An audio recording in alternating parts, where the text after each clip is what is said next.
네, 오늘 보니까 지난주에 이어서 우리 아동부 친구들이 4명이나 맨 앞자리에 이렇게 앉아 있습니다. 그래서 평생 이렇게 앞자리에 앉아서 오후 예배 드리기로 결심했어요? 그것은 아닌 것 같습니다. 그러나 대단합니다. 저의 어렸을 때를 생각할 때 오후 예배까지 참석한 적은 없고 중3 때 아동부 교사를 하라고 그러니까 그때부터는 참석한 것 같은데 정말 그 뭐라고 표현해야 되겠습니까? 영적 영재, 신앙적 영재 이렇게 표현할 수 있을지 모르겠습니다. 참 그 심상치 않아 보입니다. 정말 한 3, 40년 후에 어떻게 사나 내가 알아봐야 되겠어요. 궁금해요. 오늘의 주제는 분별력에 대한 것입니다. 저는 이 신앙의 성장이라고 하는 것은 다른 말로 표현해서 분별력이 성장하는 것이다 라고 생각하게 되었습니다. 자, 첫째로 우리의 분별력은 세상 사람들의 분별력과 달라야 됩니다. 우리의 분별력이 세상 사람들하고 닮은 분별력을 가지고 있다면 이건 큰 문제입니다. 왜냐하면 세상 사람들하고 똑같이 생각하고 결정하고 행동할 것이니까 그렇습니다. 우리는 성경적인 분별력을 가져야 됩니다. 그래야 바르게 선택할 수가 있습니다. 자, 가령 대표적인 선택할 문제로 이 배우자의 선택이 떠오릅니다. 자, 우리가 배우자에 대해서 여러 가지 선택을 할 수가 있을 것인데요. 최악의 선택은 무엇입니까? 아무것도 생각하지 않고 그냥 선택하는 겁니다. 막 선택하는 겁니다. 이렇게 하는 사람이 있을지 모르겠지만은 없지 않아 있을 것입니다. 자, 차악은 신앙의 사람이 불신자를 선택하는 것입니다. 자, 그 다음에 할 수 있는 실수, 그릇된 선택은 잘 한번 들어보시기 바랍니다. 믿는 사람이니까 무턱대고 안심하고 선택하는 것입니다. 이것이 실수가 될 수 있다고 저는 생각을 하는데요. 치명적인 실수가 될 수가 있습니다. 믿는 것만 봤지 다른 거 아무것도 안 봤다 이렇게 말할 수가 있단 말이에요. 근데 이것이 그릇된 선택일 수가 있습니다. 위험한 선택일 수가 있습니다. 어떻게 해야 됩니까? 똑같이 믿는 사람이라도 어떻게 믿는 사람인지까지를 분별해야 된다고 생각을 하게 됩니다. 자, 그 다음에 이 최선의 선택이라고 할 수 있는 것은 청년들이 배우자를 위해서 기도하는 것과 함께 선택하는 것입니다. 이 이상의 것이 있을지 모르겠습니다. 그냥 하나님께서 딱 정해주신다든지요. 아무튼 기도하면서 선택하는 것, 이것이 최선의 선택일 것이라는 생각을 해봅니다. 자, 세 번째 이야기한 경우를 보십시오.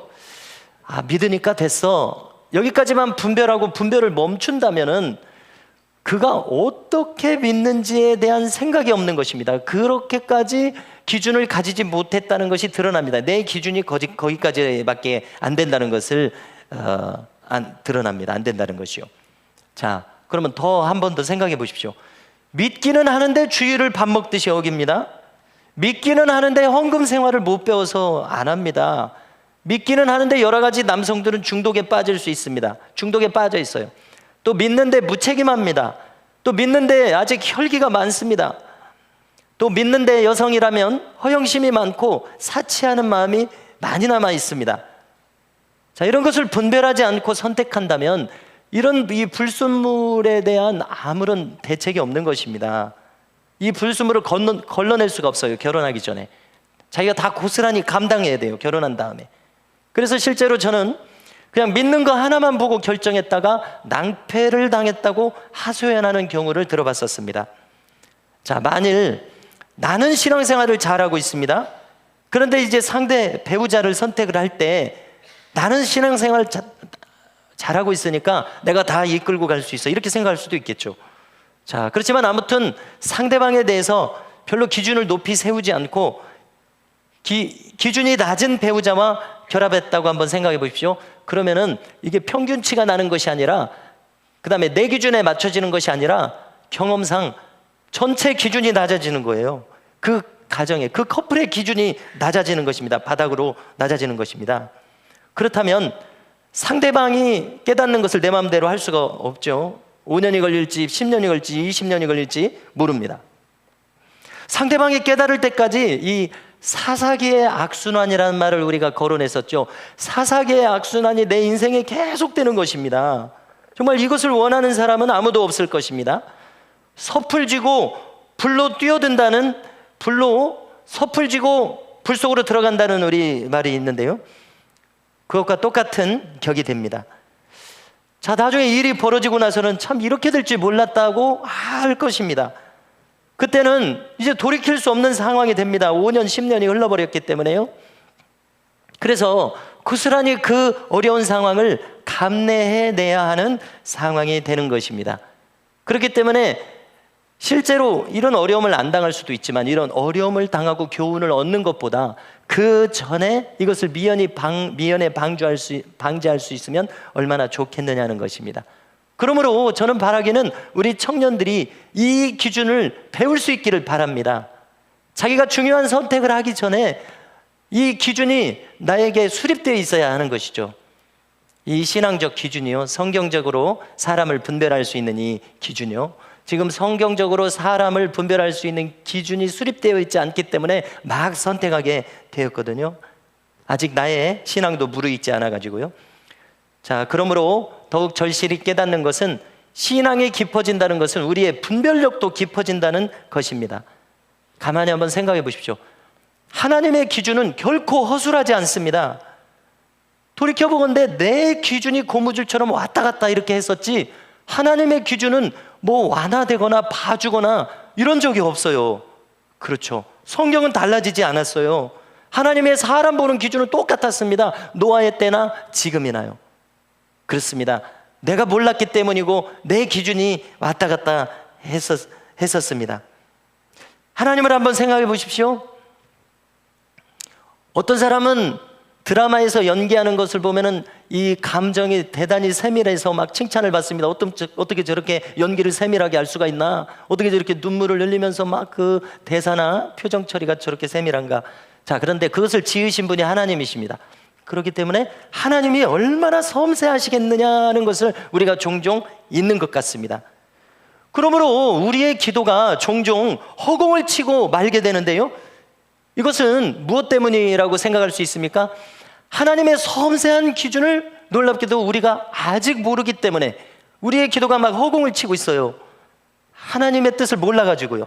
하나님의 뜻을 안다면 내가 그렇게 기도하지 않았을 것입니다. 하나님의 섬세하신 기준과 뜻과 의도를 우리는 왕왕 모르기 때문에 헛된 허공을 치는 그런 기도를 합니다.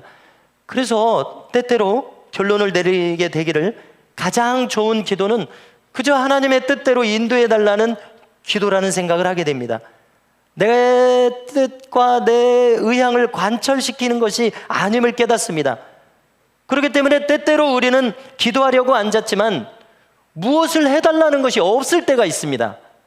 내가 이렇게 구하는 것이 옳은지 저렇게 구하는 것이 옳은지 이렇게 해달라고 하는 것이 옳은지 이제 내 뜻을 구하지 않게 되기 때문에 무엇을 구하고자 하는 바가 없어요. 마음이 텅 빈 것은 아니지만 하나님께 맡기게 되는 상황이 옵니다. 기도를 하다 보면요. 그렇죠? 왜냐하면 가장 좋은 것을 하나님께서 아시기 때문에 그렇습니다. 자, 관련해서 어떤 은퇴한 목사님이 이제 그 자기 간증을 해주는 거예요. 자기 딸이 결혼한 일화를 알려주는데 그것을 나누고자 합니다. 자, 내용을 보면은 대단히 특이한 사례입니다. 이제 결혼 생활한 지 이제 20년이 훌쩍 넘었습니다만은, 은퇴한 이제 목사님인데요. 이 딸이 평소에 배우자를 위한 기도를 7가지를 한 것입니다. 제가 그것을 적어왔어요. 자, 화면 한번 보십시오. 어떻게 기도했는지 한번 보십시오. 자, 이 한국인입니다. 7대를 대대로 믿는 집안의 가정, 선교 정신이 투철한 사람, 유머가 풍부한 사람, 운동을 잘하는 사람, 순결한 사람, 건강한 남편과 아버지가 될 수 있는 사람, 또 한국 사람. 이렇게 기도한 것은 미국 LA에서 살고 있었기 때문에 그렇습니다. 한국 사람. 자, 그런데 한번 생각해 보십시오. 한국 사람인데 지금 한 20년 전쯤 이렇게 기도했다고 이제 보면 되는 거예요. 한 90년도쯤, 2000년도쯤. 한번 생각해 보시죠. 2000년도 정도에 7대를 믿는 사람들이 있을 수 있을까? 한국 사람이? 어떻게 생각하십니까? 지금 엄청난 기도 제목을 지금 하고 있어요. 자, 그런데 이 결과를 말씀드리겠습니다. 자, 결과는 어떻게 됐냐면은 평소에 이 목사님이 엄마입니다. 엄마 목사님이 야, 그런 사람은 저 고대 박물관에나 가야 찾을 수 있다. 지금 이 시대에 저런 사람이 있을 수가 없다. 이렇게 이제 핀잔을 줬어요. 근데 이제 이 딸이 엄마보다 수준이 높은가 봐요. 신앙의 수준이 높은가 봐요. 7대 가정을 찾고 있어요, 지금. 그리고 이제 자기도 선교를 막 나가는 사람입니다. 그래서 선교열이 높은 사람을 찾고 있어요. 더더군다나 이 미국 사회에서 순결한 남성을 찾고 있어요. 순결한 남성. 그러니까 그런 사람이 있을 리가 있느냐, 이렇게 이야기한 것이죠. 자, 결과는 놀랍게도 이 딸이 선교열이 대단히 높아서 자기를 선교사로 막 바쳐버렸어요. 그래서 카자흐스탄의 수도 알마티라는 곳이 있습니다. 거기 가서 선교를 하고 있었는데 놀랍게도 자기의 이 기도와 충족되는 사람을 만났습니다. 이 딸은 LA 출신인데 사위는 비행기로 한 4-5시간 떨어져 있는 미국의 멤피스라는 곳 출신인데 이 남자 청년도 선교하러 카자흐스탄에 와 있는 거예요. 근데 거기 이렇게 만난 거예요. 그런데 이 선교 관련된 분이 남자 청년을 막 칭찬을 하는 거예요. 몇 대 가정인데 이렇게 선교까지 와서 이렇게 열심히 일하고 칭찬을 하니까 이 여자 청년이 이제 마음에 혹해가지고 한번 보고 싶어가지고 어떻게 해서 이제 만날 기회를 가진 거예요. 근데 이 두 사람이 한눈에 반했다는 거예요. 근데 참고로 여성은 한국 사람이고 남성은 미국 사람입니다. 미국 사람이에요. 그러면 이 기도 제목이 지금 결혼을 했어요. 기도 제목이 이루어졌습니다. 7가지 중에서 근데 한 가지가 안 이루어졌습니다. 뭐가 안 이루어졌습니까? 한국 사람인 것이 안 이루어졌어요. 그래서 이 엄마 목사님이 해석을 하는 거예요. 하나님은 분명히 이 기도를 들어주셔서 기도대로 다 되게 하셨다. 그러나 한국 사람 중에 7대 믿는 가정이 아마 없었을 것이다. 이렇게 해석하는 거예요. 어떻게 생각하십니까? 그럴만도 하죠. 예. 7대까지 지금 있을까? 그런 의구심이 듭니다. 그래서 하나님 편에서도 아무리 찾아도 한국인 중에는 7대가 없는 거예요. 6대까지는 혹시 있을지언정. 그래서 이제 할 수 없이 다 충족되는데 이 미국 사람을 만나게 했고 지금까지 이제 행복하게 잘 살고 있다. 이런 이야기입니다. 자, 지금 거론하고 싶은 것은 이것입니다. 이 여자 청년의 기도가 얼마나 수준이 높냐는 것입니다. 그리고 정말 기도한 대로 그런 사람을 얻었어요. 더 놀라운 것은 선교율이 높은 사람을 찾았다는 것. 본인도 선교율이 있었기 때문에 그렇게 찾았습니다. 또 그 다음에 순결한 청년을 찾았다는 것. 본인도 그것을 추구하기 때문에 그렇게 찾았을 거예요. 그런데 그것이 다 충족된 것이 너무나 놀랍습니다. 자, 그러므로 성도 여러분, 청년 여러분, 배우자를 구하는 기도를 예를 들었습니다마는 내가 먼저 높은 분별력을 가졌을 때 그런 상대방과 그런 상황을 구할 수 있다는 것입니다. 내가 먼저 높은 기준을 알고 있을 때 그런 상황을 구할 수 있다는 거예요. 내가 그것에 대한 지식이 없고 뜻이 없으면 그것을 구할 수가 없다는 것입니다. 또 청년들에게 이야기하고 싶습니다. 나도 그와 같은 높은 기준의 사람으로 준비시키기를 권면합니다. 그러면 내가 원하는 높은 기준의 사람 근처에 나도 가 있을 것이다. 이렇게 생각을 하게 됩니다. 그래서 저는 정말 평소에 늘 바라기는 우리의 청년들이 세속적인 기준에서가 아니라 거기 이렇게 혹하고 넘어가지 말고 영원하지 않은 조건들에 혹하고 넘어가지 말고 영적인 기준에서 배우자를 선택하기를 정말 바라게 됩니다. 자, 돈이 많습니다. 명예가 높습니다. 직업이 좋습니다. 학력이 높습니다. 자, 이것을 다 충족시키는데 하나님 보시기에 악인이면 어떻게 하겠느냐는 것입니다. 그렇기 때문에 신앙적인 기준을 먼저 세우고 그 다음에 여러 가지 기도 제목들을 가져갈 수 있겠습니다만은 그 신앙적인 기준을 다 도외시하고 다른 외모에 속한, 겉으로 보이는 것에 속하는 그런 기준을 먼저 찾다가는 큰 코 다칠 수가 있다는 것입니다. 자, 정말 그런 것만을 바라고 그런 것만을 구할 수 있죠. 정말 그럴 수 있습니다. 깨닫지 못하면 그럴 수 있습니다. 자, 그렇다면은 정말 겉으로는 다 갖췄지만 속으로는 악인인 사람들이 대단히 많은데 그런 사람을 지금 못 만났기 때문에 아직 뜨거운 맛을 못 봤기 때문에 이렇게 구한다는 생각밖에 안 듭니다. 자, 매너는 좋은데 신앙이 없는 사람이 있을 수가 있어요. 사람은 좋은데 신앙이 없는 사람, 없을 수가 있는 사람이 있습니다. 그렇다면 우리의 분별은 더 어려워집니다. 사람이 좋기 때문에, 신앙적인 기준이 수립되어 있지 않으면 사람 좋은 것 보고 선택할 수밖에 없단 말입니다. 그러나 그의 속을, 그의 미래를 어떻게 알겠습니까? 그의 속을, 미래를 알 수가 없는데 어떤 사고를 칠지 우리는 알 수 없다는 것입니다. 신앙이 있다면 그의 삶이 어느 정도 담보가 되겠지만은, 신앙이 없는 사람이라면 우리는 알아야 됩니다. 그가 시한폭탄을 가지고 사는 사람과 같다는 것을, 시한폭탄을 선택하는 우둔함이 여기 있다는 것을 알아야 됩니다. 자, 우리가 그릇되게 선택하면 돌이킬 수가 없습니다. 뒷수습이 어렵습니다. 그리고 중요한 것은 그릇 선택하는 나의 신앙 수준이 지금 문제가 되고 있습니다. 그릇 선택했다는 것은 내가 아직 하나님의 기준이 무엇인지 알지 못하는 수준에 있다는 것을 반영하고 있습니다. 하나님 나라의 가치가 무엇인지, 성경이 만들고자 하는 사람이 어떤 사람인지를 나도 아직 모르고 있기 때문에 그와 같이 나의 기준이 흐릿해졌다, 이렇게 판단할 수밖에 없는 것입니다. 자, 오늘 말씀에서 바울은 빌립보 교회를 축복하면서 기도하고 있습니다. 자, 뭐라고 기도하고 있습니까? 빌립보 교인들, 사랑하는 교인들이죠. 그들을 위해서 사랑이 충만케 되기를 기도하고 있습니다. 지식과 모든 총명으로 점점 더 가득하고 풍성한 사람들이 되도록 빌립보 교인들을 위해서 이렇게 광범위하지만 중요한 기도 제목을 구하고 있습니다. 자, 그래서 이런 기도가 응답이 되므로 빌립보 교인들이 어떤 사람이 되라고 구체적으로 구하고 있습니까? 10절에 보니까 너희로 지극히 선한 것을 분별하는 사람이 되도록 구하고 있습니다. 지극히 선한 것을 분별할 수 있는 사람은 당연히 그 결과 진실한 사람이 될 것입니다. 또 허물 없는 사람이 될 것입니다. 죄와 허물을 멀리하는 사람이 될 것입니다. 그래서 그리스도의 날까지, 우리가 영원 세상으로 들어가는 그 날까지 이르게 해달라는 것이 기도의 요약입니다. 핵심적인 것입니다. 그래서 이제 11절과 같이 되게 해달라고 구하고 있습니다.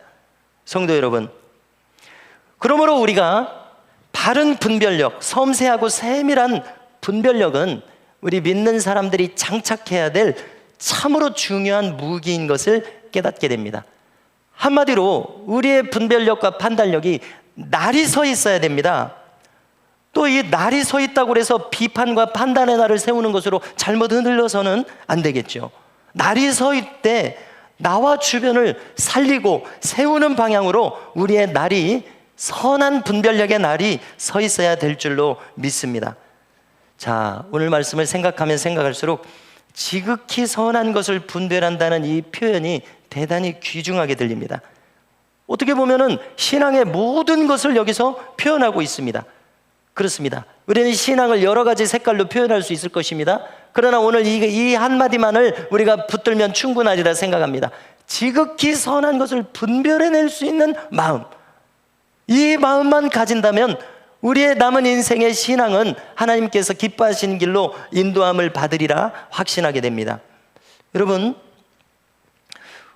자, 그렇다면 우리의 신앙생활에 여러 가지 측면이 있습니다. 그러면 그 중에 하나 예를 들어서 우리가 어떤 분별력을 가져야 되겠느냐는 것입니다. 가장 기본적이면서도 필수적인 것을 한 가지 한번 거론해 보려고 하는데요. 자, 그것은 죄에 대한 분별입니다. 자, 실제로 많은 믿는 사람들 중에서 그것이 죄인지 아닌지 분별하지 못해서 망하는 길로 가고 있다는 것입니다. 안 믿는 사람들은 당연히 분별력이 없죠. 그러나 믿음을 가진 사람조차도 때때로 죄에 대한 분별력이 없어서 흐리멍텅하게 선택한다는 것입니다. 자, 그 중에 쉬운 것을 하나 예를 들어보겠습니다. 자, 주일 성수를 한번 예를 들어보십시오. 어떻게 해야 됩니까? 주일 성수에 대해서 우리는 어떤 입장을 가져야 됩니까? 당연하게 주일 성수를 하는 사람은 아무 어려움이 없을 것입니다. 갈등이 없을 것입니다. 그런데 믿음을 가진 사람들에게 있어서 주일 성수부터 무너진 분들이 있습니다. 왜 주일 성수를 못하게 되죠? 그래도 된다고 생각하기 때문입니다. 뭐 어렵게 생각할 것이 없습니다. 주일 성수 그렇게 중요하다고 생각을 안 하기 때문에 그렇습니다. 자, 그러나 이렇게 생각했던 분이 이제 하나님께서 은혜를 주셔서 주일 성수가 너무나 중요하구나, 생명과 같이 중요하구나, 나중에라도 깨달았다고 한번 가정해 보십시오. 그러면 나중에 이제 자기를 돌이켜 볼 때 내가 정말 위험천만한 삶을 살았구나, 깨달을 것입니다. 그리고 이제 그때 깨달으면은요, 그 지나간 시간들을 돌이킬 수가 없어요. 그렇죠. 내가 지금보다도 분별력이 덜하고 약했을 때, 그때 내가 자행했던 일들을 생각해 보십시오. 이미 시간이 지나가서 돌이킬 수가 없어요. 너무 아깝다는 생각이 듭니다. 그래서 내가 정말 손해보는 인생을 살았구나, 신앙적인 측면에서 이제 깨달아가지고요, 반드시 깨닫는 날이 오게 되어 있습니다. 지상에서 못 깨닫으면 저 영원한 나라에 가서라도 기어이 깨닫게 됩니다. 진리는 영원하기 때문에 그렇습니다. 자, 그런데 우리의 생을 다 하고 나서 저 나라에 가서 깨달으면은 그때는 돌이킬 수가 없습니다. 땅을 치면서 후회해도 돌이킬 기회가 없습니다. 이 지상에 사는 동안 우리가 돌이킬 기회를 가지는 것이 얼마나 복된 것이냐는 것입니다. 자, 한국 개신교회에도 토종 영성이 있었음을 소개해 드렸습니다. 지극히 선한 분별력이라는 차원에서 한국 토종 영성을 한번 생각해 보려고 합니다. 자, 광주 바로 아래에 전남 화순의 도암의 성자 이세종 같은 분이 토종의 영성을 가진 분이죠. 제가 생각해 볼 때에 그분에게는 다른 아무것도 섞이지 않았습니다. 신학 같은 것 섞이지 않았습니다. 그냥 그는 성경 그대로 읽고 그대로 산 것밖에 없습니다. 자, 그런데 그 삶 속에서 한국의 성프란치스코가 있다면 바로 이와 같은 분이구나 하는 생각을 가지게 됩니다. 그런 인물이 나왔습니다. 성경만 보고 성경만 실천했는데도 그런 인물이 나왔습니다. 많은 목사님들과 신앙인들이 그에게 가서 배우고자 할 정도로 그에게서 이런 그 성경적인 삶의 모습이 나타났습니다. 자, 지극히 선한 것을 분별하고 그대로 살았다고 생각하는 그분의 어록을 한 3가지 정도만 소개해 보고자 합니다. 더 많은 내용, 유익한 내용을 소개하고 싶은 마음이 있어요, 앞으로요. 자, 그러나 지금은 한 3가지 정도만 한번 소개해 보고자 합니다. 네, 제가 한번 읽어보겠습니다. 자, 이분은 이런 자세로 자신의 제자들을 가리켰습니다. 바른 말을 해주는 것이 신자의 사명이다. 상대방이 감당치 못한다고 해서 바른 대로 전해주지 않는다면 그것은 우리가 하나님의 능력을 불신하고 무시하는 행위가 된다라고 말했습니다. 자, 이것을 통해서 우리는 무엇을 알 수가 있습니까? 우리는 진리를 희석시키려는 그런 유혹을 많이 받아요. 설교자는 그런 유혹을 많이 받습니다. 그래서 그것을 이겨야 됩니다. 그래야 성경과 가까운 말씀을 전할 수가 있어요. 한번 생각해 보십시오. 여러분들 혹시 그런 거 안 느껴보셨습니까? 그 수요기도회나 이런 말씀을 전할 기회를 통해서 제가 그 수립한 방향은 무엇이냐면 우선 복음서의 말씀을 많이 나누자, 이것입니다. 그래서 지금 수요일에 마가복음을 하고 있지 않습니까? 제가 처음 와서는 마태복음을 했었어요. 그러니까 이제 마가복음이 다 끝나가고 있는데 그 다음은 이제 누가복음을 할 겁니다. 그 다음에 이제 요한복음을 할 거예요. 그 다음에 제가 무슨 생각을 가지고 있냐면 다시 마태복음으로 돌아가려는 생각을 가지고 있어요. 이렇게 복음서를 제가 다루고자 하는 것은 예수님의 말씀을 그대로 많이 다루고 싶어서 그렇습니다. 이제 이 방향이 달라지지 않는 이상 계속 그렇게 하려고 하는데요. 여러분, 이런 거 생각해 보셨습니까? 예수님께서 이 강단에 오셔서 이대로 내가 지금 읽고 있는 성경 그대로 말씀을 전하신다면 이 예수님의 말씀을 감당할 수 있는 사람이 누가 되겠는가, 이런 생각을 해봤는데요. 여러분들 혹시 이런 생각 해보셨습니까? 자, 제가 이 말씀을 전하는 데 있어서 지난 3년 동안 제가 이 전하는 말씀 중에 구원론이 많은 것을 차지하고 있어요. 그러면 구원론은 우리의 생각을 깨우칠 수밖에 없습니다. 나의 이 고정관념을 깨뜨리는 방향으로 갈 수밖에 없어요. 그래서 혹시 제가 전하는 말씀이 참 강하다, 이런 느낌을 받으셨는지 어쩌는지 모르겠습니다. 그러나 저는 어떤 생각을 가지고 있냐면 예수님이 전하시면 더 강해요. 예수님의 말씀은 더 혹독합니다. 예수님이 그대로 이 강단에서 전하면 감당할 수 있는 사람이 어느 정도나 감당할 수 있을까, 이런 마음을 제가 가지게 되거든요. 자, 그런 차원에서 이 말을 이해하게 됩니다. 자, 이분은 어디까지 나갔냐면은 자기 아내가 있는데 어느 정도 시점에서는 자기 아내하고 부부 생활을 안 하는 거예요. 왜냐하면은 더 성결함을 추구해야 되겠다는 그런 마음에서요. 대단히 놀라게 됩니다. 자, 2번째 어록을 한번 살펴보면은요, 자, 진리를 찾는 자는 자기는 아무것도 모른다고 시인하고 속에 있는 것을 다 쏟아내놓고 겸손하게 그리스도를 받아야지, 다 알아보고 다 깨달은 후에야 받아들이겠다고 하는 태도는 오만한 태도이다라고 이렇게 사람들에게 권면했던 모양입니다. 자, 자기 속에 있는 것을 다 하나님께 쏟아놓고 있는 그대로 자기를 투명하게 하나님 앞에 내놓을 때 은혜를 받을 수 있다는 이야기로 해석이 됩니다. 꾸밈과 숨김이 없어야 된다는 것이죠.